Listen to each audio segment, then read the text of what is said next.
guys, samahan niyo naman kami sa update nga sa dating bahay namin. Madami na nga nagtatanong kung kamusta na nga daw yung bahay namin na inalisan, kung ano nga daw yung update o kung sino na nga yung nakatira at bakit nga kami umalis. At eto nga, isi-share ko na nga sa inyo kung bakit nga kami umalis. Pero bago nga yun, isi-share ko nga muna sa inyo, since 1992 ata o 1991 ay napatayuan nga ito ng tatay ko ng bahay. Hanggang sa unti-unti nga niya itong napalaki at napahaba at napaganda. Kung susumahin nga ay lagpas na nga sa 30 years itong bahay namin. Kaya nakakalungkot nga lang din talaga dahil since birth nga ay dito na nga talaga ako. As in, dito sa loob ng bahay na nga talaga ako ipinanganak. Kaya lagi nyo nga rin nababasa at sinasabi ko sa inyo na since birth nga ay dito na ako. Dito na nga rin talaga ako nagkaisip, dito na nag-aral at dito na lumaki. At bukod pa nga doon ay dito na nga rin ako nagkaroon ng asawa at mga anak. Sa paglipas nga ng ilang taon, itong bahay na nga ito naging silungan namin magkakapatid.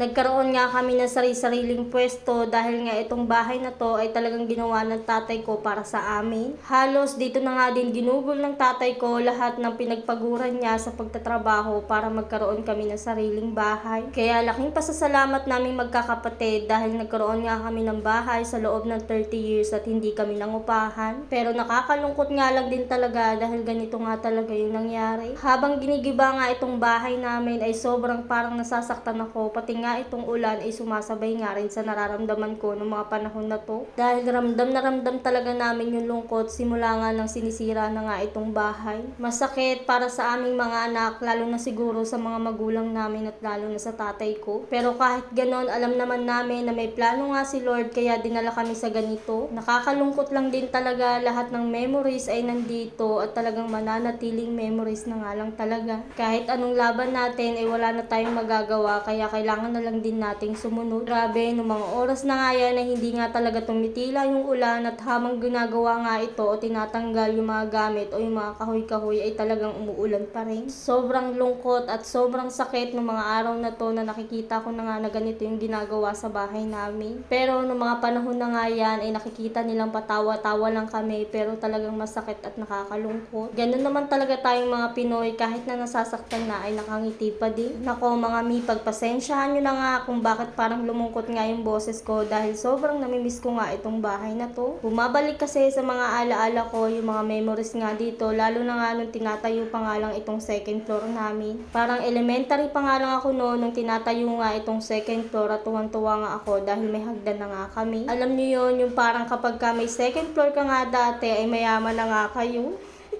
Ay nako, kung pwede nga lang din balikan ay talagang babalik nga ako para nakikita ko ulit kung paano nga buuin itong bahay namin. Ngayon kasi ay hindi nga siya talaga binubuo at unti-unti na nga talaga siyang sinisira. At eto na nga, isi-share ko na nga sa inyo kung bakit nga kami umalis sa bahay na to kahit sariling bahay naman talaga namin ito. Eto nga talagang tinayuan ng tatay ko na bahay ay wala nga talagang titulo at rights lang. Yes mga mi, rights nga lang ang meron dito at walang titulo kaya anytime ay pwedeng nga talaga kami paalisin. Napakatagal na nga ring usap-usapan nito pero ngayon natuloy na nga talaga. At dito nga sa pwesto namin ay tabing ilog at sa pagkakaalam ko nga ay tatanggalin nga yung mga bahay dito at gagawin nga itong pumping station. Kaya nung malaman nga namin yung bali-balita ng ganon ay nag-apply na nga rin kami sa NHA para magkaroon ng sariling bahay. Kumbaga hindi namin hinayaan na basta-basta mawala na nga lang din itong bahay na to at pinagtiyagaan nga namin balik-balikan kung saan nga kami nag-apply.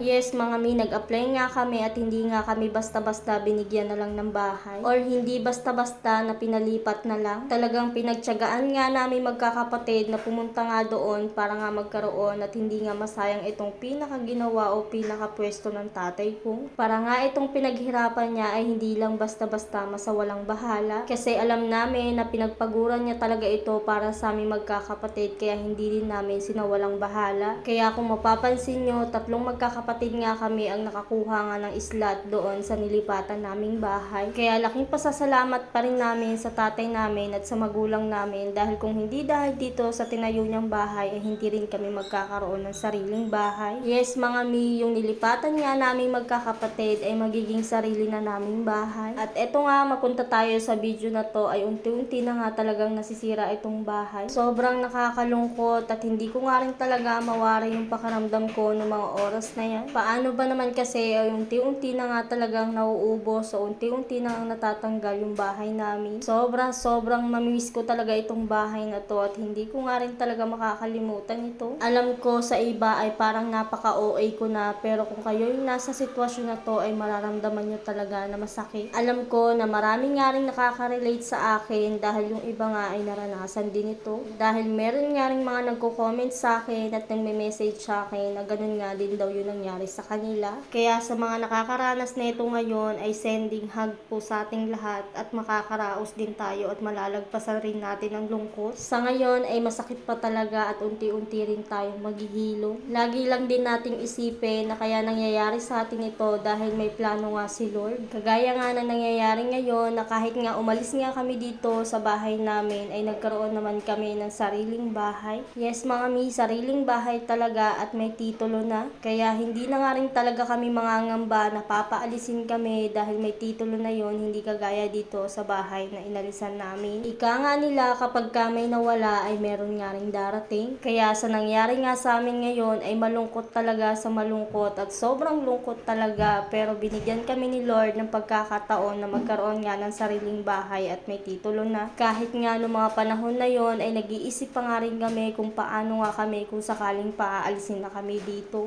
Pero ang galing talaga ng plano ni Lord dahil hindi nga niya kami basta-basta pinaalis dito at pinabayaan. At yun nga, nagkaroon nga kami ng sariling bahay. Alam naman namin ngayon na nakakaramdam kami ng sobrang lungkot, pero soon ay magiging okay din. Ganun talaga ang buhay, walang permanente sa mundo, kaya hanggat nga nandito pa ay pahalagahan nga. Gaya nga din itong pagpapahalaga namin sa bahay ng tatay namin at hindi namin pinabayaan na basta na nga lang mawala at meron nga rin kapalit kahit tinanggal. At ayun lang mga mi, sana na i-share ko nga sa inyo kung bakit nga kami umalis. Pero bago nga matapos itong video na to ay gusto ko nga munang magpasalamat sa asawa ng kapatid ni Papa Koy. Siya kasi ang kasama ni Papa Koy nung tinanggal nga itong bahay at kinuha yung mga pwede pang gamitin. At dito sa bahay namin ay salamat sa 30 years na ikaw yung naging payong namin sa init at sa ulan.